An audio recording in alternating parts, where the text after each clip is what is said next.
ஸ்ரீ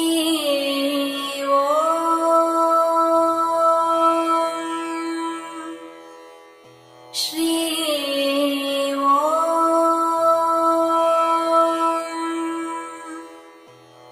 ஸ்ரீ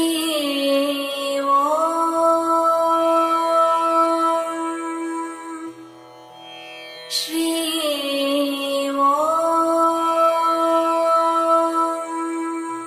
ஸ்ரீ ஓம். மாத்ரு தேவோ பவ. தாய் என்பவள் இறைவனுக்கு நிகராக வணங்கத்தக்கவள். தாய்தான் அனைத்து உயிரினங்களுக்கும் மிக முக்கியமான ஒன்று. தாயே மனித குலத்தில் மனிதனுக்கு முதல் குருவாகவும் இருந்து வழிநடத்தக்கூடியவள். அப்படிப்பட்ட தாயையும் தகப்பனையும் சேர்த்துக்கொள்வோம். இறைவனுக்கு நிகராக வணங்க வேண்டும் என்றுதான் நமது இந்து மதம் நமக்கு போதிக்கின்றது.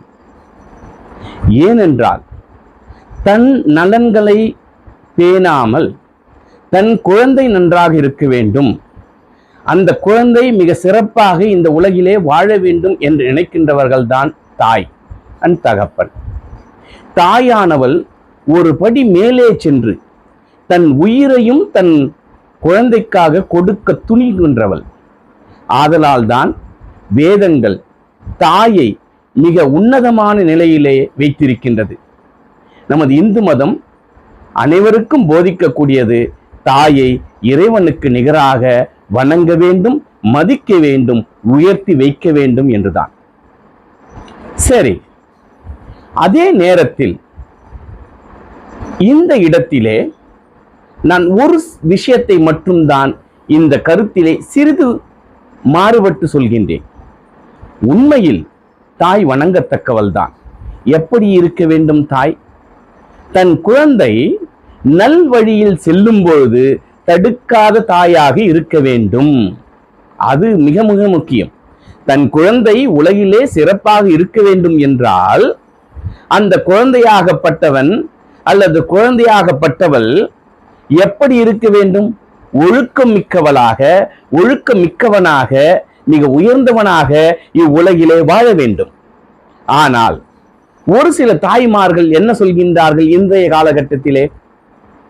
ஒழுக்கம் அப்பாற்பட்டது. ஒரு குழந்தை, ஒரு சிறுவனோ அல்லது சிறுமியோ அல்லது ஒரு இளைஞனோ தன் தாயிடம் வந்து, நான் விரதம் இருக்க போகின்றேன், நான் கோயிலுக்கு செல்கின்றேன், நான் நல்லவர்களுடன் பழகப் போகின்றேன், எனக்கு இந்த பார்ட்டி விஷயங்கள் எனக்கு சரிப்பட்டு வருவதில்லை, எனக்கு சரியாகாது, நான் குருவை நாடப் போகின்றேன், நான் சில சத் விஷயங்களை நான் கற்றுக்கொள்ள போகின்றேன் என்றால் தாய்மார்களுக்கு அது பிடிப்பதில்லை. ஏனென்றால் இன்றைய காலத்திலே தாய் என்பவள் என்ன நினைத்துக் கொண்டிருக்கிறாள்? நன்றாக உலகிலே நன்றாக பையன் படிக்க வேண்டும், மகள் நன்றாக படிக்க வேண்டும், நன்றாக பணம் சம்பாதிக்க வேண்டும், வீடு வாங்க வேண்டும், 1க்கு 2 வீடுகள் வாங்க வேண்டும், கார் பங்களா என்று அவன் வாழ வேண்டும் அல்லது அவள் வாழ வேண்டும் என்று நினைக்கின்றார்கள். இந்த உலகியல் இச்சையிலே தான் உழல வேண்டும் என்று நினைக்கின்றார்களே தவிர, ஒரு சங்கரர் போன்று ஒரு குழந்தை தன் விருப்பத்தை இங்கே தன் தாய் தந்தையிடம் செலுத்தினால் அதை ஒற்றுக்கொள்வதில்லை. தன் மகன், தன் மகள் எந்த உயிரினங்களுக்கும் தீங்கு விளைவிக்காத சைவ நெறியிலே நான் செல்ல வேண்டும் என்றால் அக்குழந்தையை மாமிசம் உண்பவர் தாயாகப்பட்டவள் விட்டுவிட வேண்டும். ஏனென்றால் நல்ல செயல், ஒரு அன்பான ஒரு குழந்தையாக அது வளர்கின்றது என்று நினைத்துக் கொள்ள வேண்டும். அதே நேரத்தில் சத் விஷயங்களிலே செல்ல போகின்றது என்றால், இது எனக்கு போதும் என்கின்ற எண்ணம் இருக்கின்ற என்றால் ஆசையற்றவனாக வாழ நினைக்கின்றான், ஆசையற்றவராக வாழ நினைக்கின்றால், ஒரு உயரிய நிலைக்கு குருவை நாடி செல்கின்றால், ஆத்ம விஷயத்துக்காக அவன் செல்கின்றான் என்று எடுத்துக்கொண்டு அவர்களுக்கு பக்க பலமாக நின்றால் அந்த தாய் வணங்கத்தக்கவள், இறைவனுக்கு நிகராக வணங்கத்தக்கவள். அதே நேரத்தில் அந்த குழந்தை மகனோ மகளோ இல்லை இல்லை மாமிசம் உண்டே ஆக வேண்டும், இல்லை இல்லை, நீ சத் விஷயங்கள் இந்த வயதிலே வேண்டாம், செல்லக்கூடாது என்று தடுக்கின்றவள் என்றால், அந்த ஆத்ம விஷயங்கள் கற்றுக்கொள்ள கூடாது என்று சொல்பவர்களாக இருந்தால் அது சிறப்பான விஷயம் அல்ல. ஏனென்றால் தாய்தான் அவனுக்கு முதல் குரு. தந்தையும் தாயுமாக சேர்ந்துதான் குருவையே வழிகாட்டுகின்றார்கள் அந்த காலத்திலே.